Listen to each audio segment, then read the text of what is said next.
นะทำหน้าแบบหยิบตัวนี้1 2 3สวัสดีชาวโลกเป็นอย่างไรกันบ้างมีเงินใช้ไหมทางนี้ไม่มีนะมันเป็นคำถามแบบไหนจะบอกว่าแบ่งหน่อยได้ไหม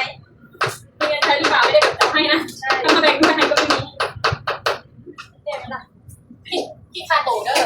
ทุกๆวันยามมื้อเช้าก็สิวุ่นๆแหน่พี่น้องเนาะเฮามาฮอดร้านก็สิได้แบบว่าเตรียมของแบบว่าไว้ขายไปซี่นะก็บ่ได้เตรียมหยังหลายดอกพี่น้องมื้อนี้เฮาก็ทอดแคบหมูไว้แล้วก็หลังจากที่เฮ็ดนั่นเฮ็ดนี่ไว้แล้วเฮาก็สิได้มากินข้าวกันบัดนี้นี่แหละพี่น้องอาหารเฮาก็สิประมาณนี้เนาะมีหมูมีไก่เจ้านายเพิ่นซื้อมาไว้ให้น้องๆกินมาม่ามื้อนี้สบายดีสวัสดีครับผมมื้อนี้ก็สิได้ไปทำงานคือเก่าพี่น้องบ๊ายบายแยกย้ายกันไปทำงานพี่น้องนี่แหละบรรยากาศแต่ละมื้อพี่น้องชีวิตของเฮา2คนเนาะผัวเมียมาหาเงินอยู่เมืองไทยประเทศไทยเนาะก่อนอื่นก็ขอบคุณเนาะขอบคุณประเทศไทยขอบคุณคนไทยเด้อที่ให้โอกาสแบบว่าได้มาหาเงินหาทองเนาะไปทำงานพี่น้องไปพอกันอยู่ร้านเนาะบัดนี้ไปเลยตอนนี้เฮาก็มาฮอดร้านเป็นที่เรียบร้อยพี่น้องเนาะในร้านเฮาก็ยามมื้อเช้ามากก็เตรียมของก็บ่ได้หลายดอกพี่น้องเนาะปั่นกระเทียมเล็กน้อยไปสินะแล้วก็ทอดนั่นทอดนี่ไว้เล็กน้อยบ่ได้เตรียมหยังหลายไปสินะและก็เฮาก็สิได้แบบว่าเตรียมข้าวเตรียมของแล้วเฮาก็สิได้หาแนวอยู่แนวกินพี่น้องเนาะยามมื้อเช้ามาไปสินะก็มีหยังหลายก็ทอดแค่หมูกรอบไว้พี่น้องก็คืออย่างเห็นแล้วก็ปั่นกระเทียมไว้แค่นั้นแล้วก็เฮาก็สิมาทอดแคบหมูไว้พี่น้องเนาะเพราะว่าแคบหมูนี่ขายดีในร้านเฮาเพราะว่าเฮ็ดเองทุกอย่างพี่น้องเนาะนี่มันสิกรอบๆเนาะถ้าผู้ใดติดตามเบิ่งเฮาก็สิฮู้ว่าแคบหมูร้านเฮานี่เฮ็ดเองทุกอย่างเฮาเตรียมของแค่นี้แหละพี่น้องทอดแคบหมูไว้แล้วก็จบแล้วก็สิได้แบบว่าพากันมาเฮ็ดกับข้าวบัดนี้ชีวิตแต่ละวันของการทำงานอยู่เมืองไทยพี่น้องเนาะมาหาเฮ็ดกับข้าวกินบัดเนาะกับข้าวเฮาก็สิมีหมูมีไก่เนาะเจ้านายเพิ่นซื้อมาไว้ให้กินก็แล้วแต่ว่าผู้ใดเสร็จกินแบบสินะสามารถเฮ็ดกินเองได้พี่น้องเนาะน้องๆเพิ่นสิกินมาม่ามื้อนี้น้องสิกินมาม่าเนาะส่วนเฮาก็สิกินผัดกะเพรานี่แหละนะเนาะเล่นเมื่อวานนี้พรีเซนเตอร์เขาได้ทุกวันกินทุกวันสปอนเซอร์สปอนเซอร์เข้าได้นะคะกินทุกวันไม่ตัดสินใจว่าเขาเล่นแต่ประเด็นถึงแต่ประเด็นนั่นแหละดิมาทำงานแต่ละวันก็สิวุ่นๆเนี่ยพี่น้องเนาะเพราะว่าหาแนวกินเนาะก็ต่างคนต่างกินแหละผู้ใดอยากกินหยังก็เฮ็ดกินไปซั่นนะเพราะว่าเฮามีหมูมีไก่ที่แบบว่าเจ้านายเพิ่นซื้อมาไว้ให้ในตู้เย็นจังซี่น่ากินเสียวหมูครับเย็นมาดู เรื่องกี่วันกี่วันแบบละเอียดจะสุ่มเยอะตอนไปใหม่จงสองนะทำหน้าแบบหยิบตัวนี้1 2 3นี่หน่อยนี่ไงก็ไม่ได้ทำเอาก็เหนียวเคยกินแล้วมันไม่เคยนั่นแล้วเลยเคยกินแล้วคือมันจะเหนียวกว่าเด็กบอละเอียด ถ่ายมาดูไปเคยไปดูนะใช่แหละนี่ไม่อันนั้นว่าให้กันทันกันเอาลงหมดสวัสดีชาวโลกเป็นอย่างไรกันบ้างมีเงินใช้ไหมทางนี้ไม่มีนะมันเป็นคำถามแบบไหนแบ่งด้วยเด็ดเราจะบอกว่าแบ่งหน่อยได้ไหมมีเงินใช้หรือเปล่าไม่ได้แบบจะให้นะถ้ามาแบ่งด้วยให้ก็ไม่มีมีตังค์ใช้ไหม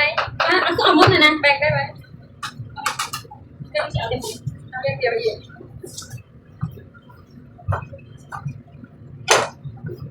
ท่านผู้เบิ่งชีวิตของเราตอนเช้าทำอะไร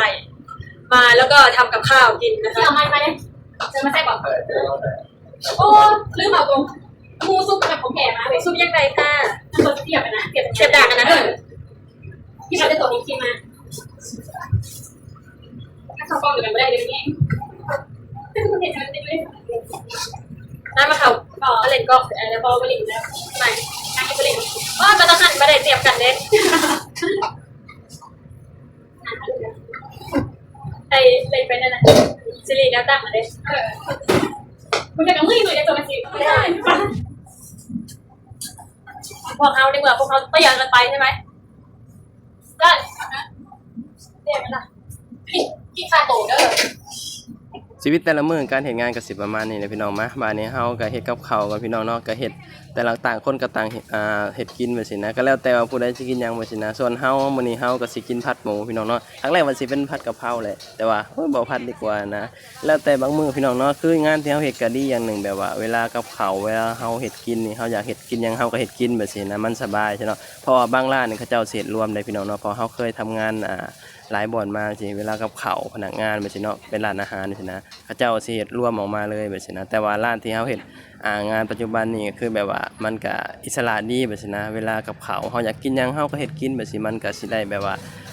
ถึกปากเฮาแบบซี่นะพี่น้องเนาะเวลากับข้าวแบบซี่นะถ้าเกิดว่าเฮ็ดรวมมันก็บางมื้อมันอาจจะแบบบ่ถึกใจเฮาบ่ถึกปากเฮาก็มีนะอันนี้คือว่าแบบเฮาเฮ็ดเองเฮาอยากกินหยังมื้อนี้เฮาคิดอยากกินผัดกะเพราอยากกินผัดหมูอยากกินแบบนู่นนี่นั่นเฮาก็สามารถผัดกินเองได้แบบซี่นะพี่น้องเนาะคือเจ้านายเพิ่นให้ความอิสระแบบซี่นะว่าผู้ใดอยากกินหยังก็เฮ็ดกินโลดเด้อเพิ่นน่ะเนาะมันสิได้แบบว่า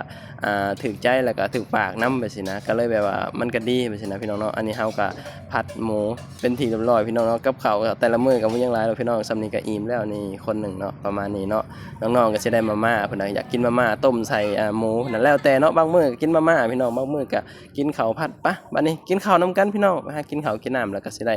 เปิดร้านในบัดนี้พี่น้องบรรยากาศก็สิประมาณนี้แหละพี่น้องชีวิตในเมืองใหญ่ประเทศไทยเนาะก็สิประมาณนี้เนาะขอบคุณพี่ๆหลายๆเด้อที่เข้ามาให้กำลังใจที่เข้ามาติดตามเนาะชีวิตในเมืองใหญ่ประเทศไทยของคนลาวหรือว่าแรงงานลาวที่มาทำงานอยู่ที่ประเทศไทยเนาะตอนนี้ก็สิได้พากันกินข้าวพี่น้องเพราะว่าสิได้เปิดร้านแล้วเนาะ 10 โมงเฮาก็เปิดแล้วยามมื้อเช้ามาก็บ่ได้มีหยังหลายเด้พี่น้องงานที่เฮาเฮ็ดก็คือเตรียมของเล็กๆน้อยๆแล้วก็สิได้พากันหาเฮ็ดแนวอยู่ในกินแนวกินแบบซี่นะบางมื้อก็กินนำกันบางมื้อก็กินว่าอยากกินอันนี้แบบกินนำกันก็กินนำกันแต่บางมื้อก็ต่างคนก็ต่างกินแบบซี่นะผู้ใดอยากกินหยังก็เฮ็ดกินแบบซี่นะนั่นแหละพี่น้องมันก็ถือว่ามันก็สะดวกได้เฮาเนาะเพราะว่าอาหารการกินแบบซี่นะเฮาแบบสามารถเฮ็ดกินเองได้แบบซี่นะเพราะว่าเจ้านายเพิ่นซื้อหมูซื้อไก่ซื้อผักซื้อหยังมาไว้ให้แบบซี่นะเฮาก็สามารถผัดกินเองได้แบบซี่นะพี่น้องเนาะถ้าเกิดว่าผู้ใดอยากกินหยังก็เฮ็ดกินแบบบางทีเฮาเฮ็ดกินนำกันคือหยังเฮาเว้าว่าบางทีก็บ่ถูกใจบ่ถูกปากเฮาแบบซี่นะบางมื้ออยากกินผัดกะเพรามันคนเฮ็ดไม่เฮ็ดอันนี้ออกมาแบบซี่นะมันก็เลยเฮ็ดให้แบบตัดปัญหาคือแบบ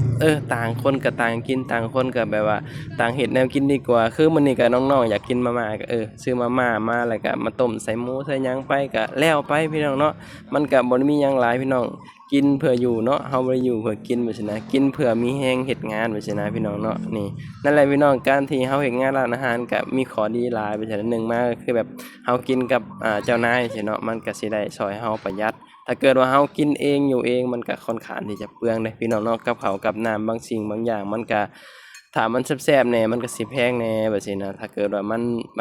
บ่แซ่บมันก็สิบ่แพงแบบซี่นะพี่น้องเนาะแต่ว่าเฮามากินกับนายจ้างจั่งซี้มันก็สิช่วยให้เฮาแบบประหยัดเงินไปได้อีกเนาะเพราะว่าทุกคนก็มีค่าใช้จ่ายพี่น้องหาเงินหาทองก็ได้สิ้นเดือนมาก็ต้องจ่ายค่านั้นค่านี้ทุกคนมีค่าใช้จ่ายเบิดในปัจจุบันนี้เฮาว่าแหละเนาะการแบบว่าใช้ชีวิตในโลกปัจจุบันนี้หั้นนะก็สู้ๆกันไปหากันไปเนาะดีแน่แต่แบบมีประเทศไทยพี่น้องที่เฮาแบบมีเป็นบ่อนหาเงินหาหยังว่าซี่นะเป็นบ่อนที่เฮาแบบว่าได้แบบเขาเอิ้นว่าจั่งใดได้แบบว่าส่งเลี้ยงครอบครัวส่งลูกส่งหยังว่าสิหาเงินส่งกลับบ้านไปซี่เนาะคลิปนี้ก็บ่มีหยังหลายเนาะก็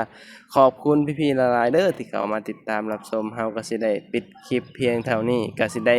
กินข้าวแล้วก็สิได้ลุยงานต่อพี่น้องเนาะขอบคุณหลายๆที่เข้ามาให้กำลังใจเอาไว้พอกันคลิปหน้าเด้อคลิปนี้ไปแล้วสบายดีสวัสดีครับผมบ๊ายบาย